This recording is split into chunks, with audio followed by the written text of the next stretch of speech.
I'm going to teach you everything you need to know to play Balanced Druid in Cataclysm Classic, including your glyphs, talents, rotation, and all of the other important things. Starting off with our stat priority, intellect and getting higher eye levels of gear is going to be the most important thing. After that, you actually want to get spirit or hit. Now, if you are raiding in Cataclysm at level 85, you want to get to 17% hit chance, and if you're just doing dungeons, then you're going to want 6%. The actual specific ratings then are 615 hit rating for dungeons and 1742 is the hit cap for raiding.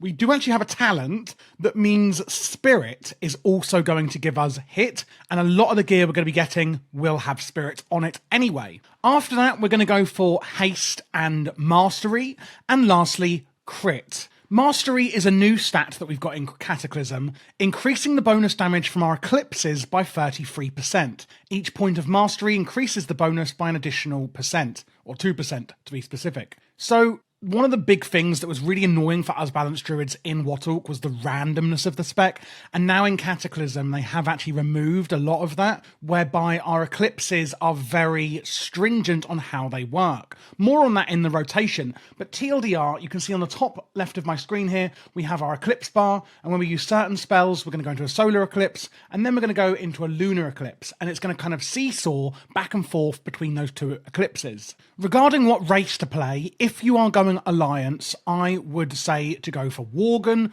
You can go for Night Elf as well. It's not a big difference on damage, but there is a slight advantage if you do go for Worgen. Mainly, one utility spell, Dark Flight, activating your true form, increasing current movement speed by 40% for 10 seconds on a 2-minute cooldown. So if you're standing in the fire or need to get from A to B really quickly on a boss fight, this can be really helpful. But on an actual DPS perspective, we have Viciousness, increasing our critical strike chance by 1%. Again, do just choose whatever race you like unless you're absolutely min-maxing. It's not a huge difference. If you are Horde, Trolls are going to be the one to go for. Again, it's about a 1% DPS increase over choosing Tauren, unless you are facing a beast. Damage dealt versus beasts is increased by 5%, and therefore the damage over Tauren would be 6%, which is actually massive. But if you're not facing a beast, then Trolls are the way to go. That is because of their berserking racial. It's a 3-minute cooldown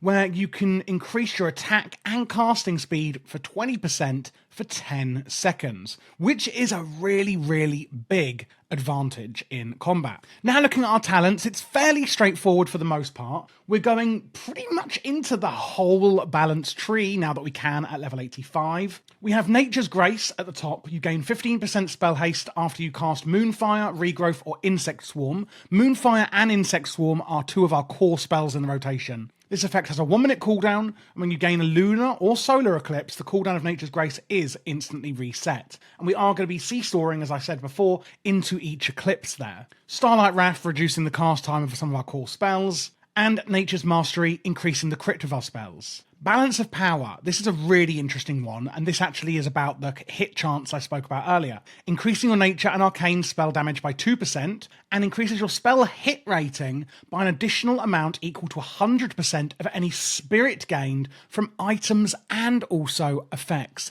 Meaning then that 100% of your spirit will directly equal your hit rating and increase your hit chance. Genesis here, mainly on the damage side, increasing the duration of some of our dots or damage over time spells. And then Euphoria is an important one as well. When we're not in an eclipse, you have a 24% chance to double the solar or lunar energy generated by your Wrath or Starfire. So basically your Wrath and Starfire are the two spells that are going to put you into the relevant eclipse. And when you reach an eclipse, you're going to get 16% of your mana back. Of course, we have our Moonkin form, which is what we're going to be mainly using. As you can see here, we are a Moonkin. Increasing Arcane and Nature damage by 10%, reducing all damage taken, increasing spell haste of all party and raid members. But you cannot resurrect or cast healing spells, of course, when in this form. Another important talent here, Typhoon. You summon a Violent Typhoon that does nature damage to targets in front of the caster, dazing them as well. And then we have Gale Winds, increasing the damage of Hurricane and Typhoon, and increasing the range of our Cyclone spell. Solar Beam is a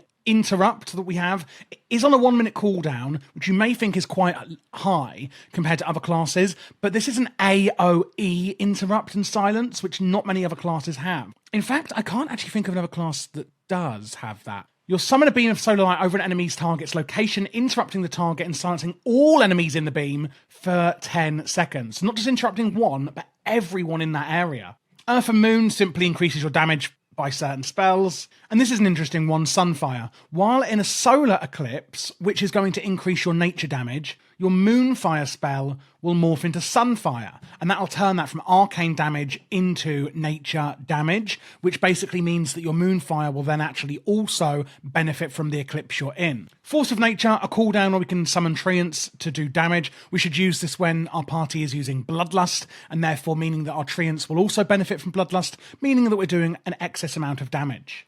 When they die, or our wild mushrooms are triggered, we spawn a fungal growth at its wake, covering the area, slowing enemies. This is a new spell that we have with our wild mushrooms. And lastly, Starfall. You summon a flurry of stars from the target, basically doing AoE arcane damage. Shapeshifting into an animal form or mounting cancels the effect. Lastly, we're going to put a few points into Restoration, 3 out of 3 into Heart of the Wild, increasing your intellect by 6%, which speaks for itself. Reduces the mana cost of all shapeshifting and increases the duration of Tree of Life. That's natural shapeshifter. But the main reason we want to use natural shapeshifter really is to get down into master shapeshifter, which, when in Moonkin form, increases your spell damage by 4%. Lastly, I've put 2 into Blessing of the Grove, increasing your healing done by rejuvenation and the direct damage of your Moonfire by 6%. And that is going to take you up to level 85. For the regarding glyphs that you should take, on the prime glyphs, I'm going with Glyph of Wrath, increasing the damage done by it by 10%, Moonfire, increasing the periodic damage of Moonfire, and Glyph of Insect Swarm, increasing the damage of our Insect Swarm. For our major glyphs, we're increasing the damage of our Starfall, but decreasing its radius. That's still fine. Glyph of Starfall, reducing the cooldown of Starfall. These are really specific to AoE fights. And Glyph of Rebirth. This is, of course, our battle res, where we can res people in combat. Resurrect players with Rebirth are returned to life with 100% health. Otherwise, they return with quite low health, and that really enhances the chance that they could die straight away after being rebirthed. And this is actually really good. For the minor ones, we don't really have that many good ones. Dash is a good favourite, reducing the cooldown of Dash, meaning if we need to sprint off in cat form and dash really quickly in a fight, we can do that more often. Typhoon, this is an interesting one, reduces the cost of your Typhoon and increases its radius, but it no longer knocks enemies back. This is going to be fight dependent. If you need the knockback from it, then you don't want to use this glyph. So again, maybe don't use this glyph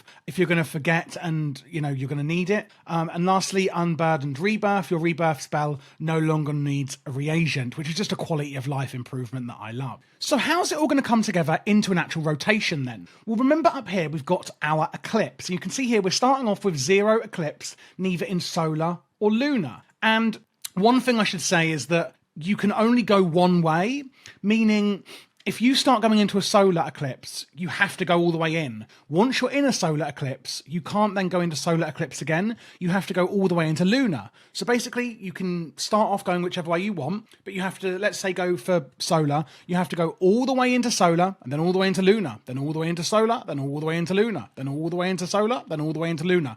And it carries on like that. So there's no more randomness with the spec. We have 2 spells that are going to get us mainly into our eclipse, which is Wrath and Starfire. So we're going to go into the fight. Let's say we're in single target, and we're going to use our Starfire here, causing arcane damage to the enemy, generating 20 solar energy. And if we look at our little bar on the top left here, you can see I've now got 20 solar energy. And if I keep using Starfire, you can see I'm going 60, 80, and then when we get to 100, boom, we are now in a solar eclipse. And we're at 100 energy. You can see solar energy, we're at a solar eclipse. And you can see my buffs at the top of my screen here. Damage done by your nature spells is increased by 58%. And that is going to be cancelled when your solar energy reaches 0.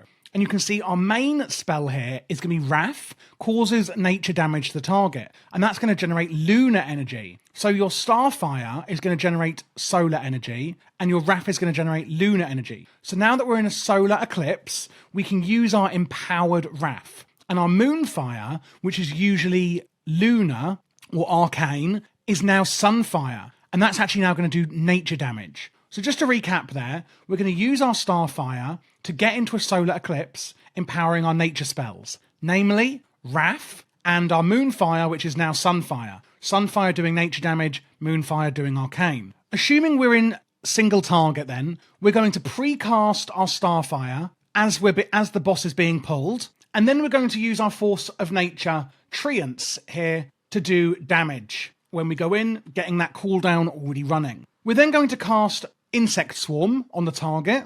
The enemy target is swarmed by insects, causing nature damage over 18 seconds. You're sometimes going to get this buff, Shooting Stars. Cast time of your next Star Surge reduced by 100%. You should use that on cooldown. Whether it's buffed or not, use your Star Surge on cooldown. You fuse the power of the moon and sun, launching a devastating blast of energy at the target, causing spell storm damage to the target, and generating 15 lunar or solar energy. So right now we're in our solar eclipse, and therefore we're going towards lunar, and therefore our Star Surge is going to make lunar energy and push us more out of our solar eclipse and more towards the lunar side. And that basically will just go whichever way that you're going. So always use your Star Surge on cooldown, because it will either go to lunar or solar, depending on the current way that you're going. After that, we're going to keep using Starfire until we get into our lunar eclipse, at which point we're going to keep using Wrath as our filler, making sure that we're keeping up both our Sunfire and Insect Swarm dots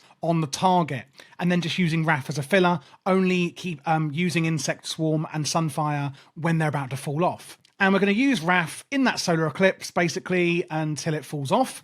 And you can now see that we've come out of our eclipse, and we've actually gone into the lunar side. So if we're in single target, and we want to do more Wraths and go back into lunar, if I use my Starfire now, you'll notice nothing happens. Literally nothing happens at all. You have to now go into lunar eclipse. You cannot go into solar and then back into solar. So I'm actually now going to have to keep using Wrath to now go all the way into a lunar eclipse. Again, keeping up your Moonfire and Insect Swarm at all times, and using your Star Surge on cooldown, especially when it procs. This is going to help you get into your next eclipse. So I keep using Wrath, and you're going to see that our Starfire is now empowered because we're now in a lunar eclipse. And if we look at the buff at the top of the screen, damage done by your arcane spells is now increased, which is going to be Starfire. So that's going to cause arcane damage to the target. So again, keep up your Insect Swarm and Moonfire now. Moonfire now doing arcane damage because it's in its lunar form.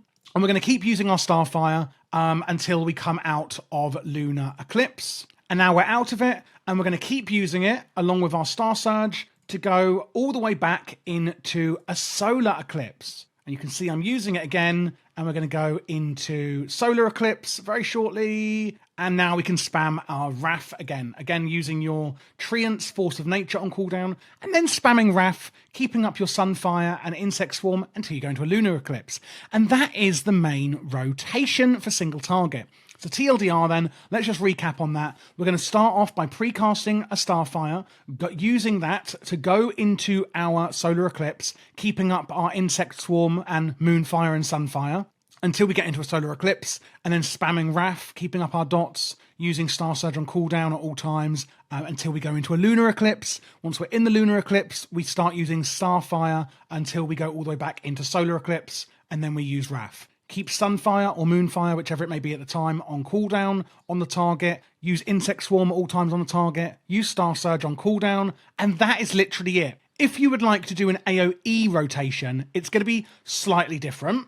And basically the way we're going to do that is once you go into a lunar eclipse, we're going to use our Starfall on the target. You summon a flurry of stars from the sky, whoever you're in combat with, each dealing arcane damage. Arcane damage only really being enhanced in your lunar eclipse. It is on a 1 minute cooldown. You don't want to use this in a solar eclipse, only in lunar. Because remember, solar eclipse is enhancing nature damage, lunar eclipse is enhancing arcane, and Starfall is arcane damage. Use your Force of Nature on cooldown, and you want to dot up as many of the targets with Sunfire and Insect Swarm that you can, and that's pretty much it for AoE. That's the only changes we are going to make. The only other thing in AoE is Hurricane, that I forgot to mention. Creates a violent storm in the target area, causing nature damage to enemies and increasing the time between attacks. And you can use this wherever you like this.